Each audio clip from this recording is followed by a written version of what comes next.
Controversial. There we go. Nice long arm, Michael. Oh, you've done this before. There we go. Green manufacturing, right here in Townsville. I'm proud to be part of an Albanese Labor government that will commit the needed and necessary funds. $2 million for the much needed sports hub here for this community here in Ipswich.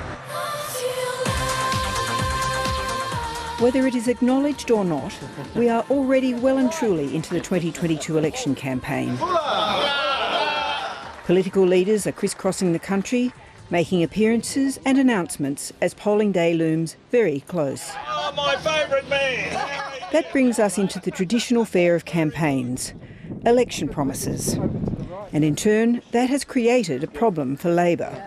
For the last 3 years, Labor has run a tough and effective attack on the coalition over pork barrelling. There's been good reason for that.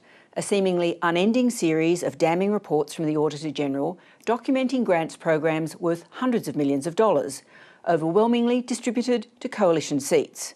But now, how to make a moral distinction between such behaviour and the normal process of electioneering. Anthony Albanese has actually been on a spending binge across marginal electorates around Australia. This is the exact opposite of what he and the Labor Party have been saying for the last 2 to 3 years. They've been out there saying that grants shouldn't be determined on whether or not a seat is a marginal electorate. This is a project that stacks up. Unlike what the government does, which is to get out its colour-coded spreadsheet, look at what the marginality of seats are and to make decisions based upon that colour code. Pork barrelling, showering money on electorates you want to hold or win, is hardly a new phenomenon. Labor faced scrutiny over some of its own programs when it was last in office. For example, the Auditor-General found that in the $800 million Regional and Local Community Infrastructure Program, the approval rate for projects in Labor-held seats was around 42%, more than double the rate in coalition seats. When they show bias in the distribution of public funds, they should be punished. Labor has argued in the past that the problem is not that the coalition engages in pork barrelling, but the sheer gall with which it has allocated funds to its own seats or target seats. A major study by 9 newspapers last year of over 19,000 individual grants showed that coalition-held seats around the country received more than $1.9 billion over 3 years, while Labor electorates got just under $530 million. So how to judge what Labor has been doing so far in this unofficial election campaign? If the issues at play are fairness of distribution and transparency of process, it's pretty hard to judge.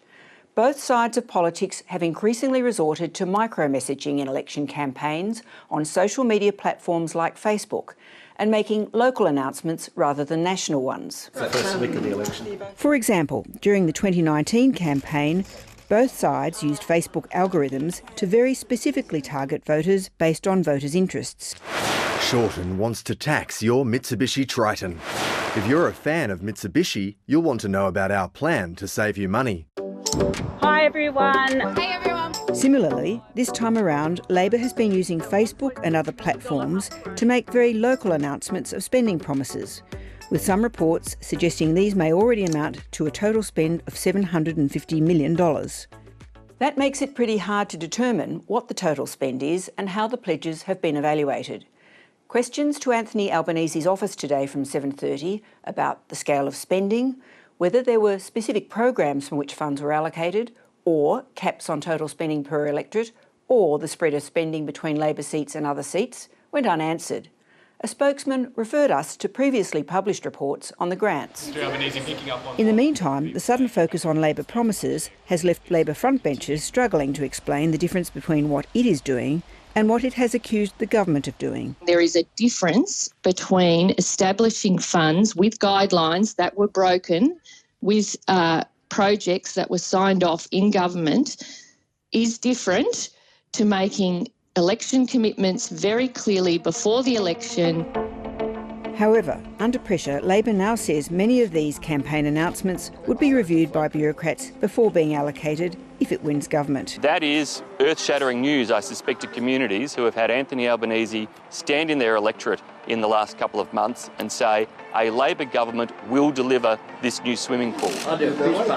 Election campaigning is not as simple as it once was.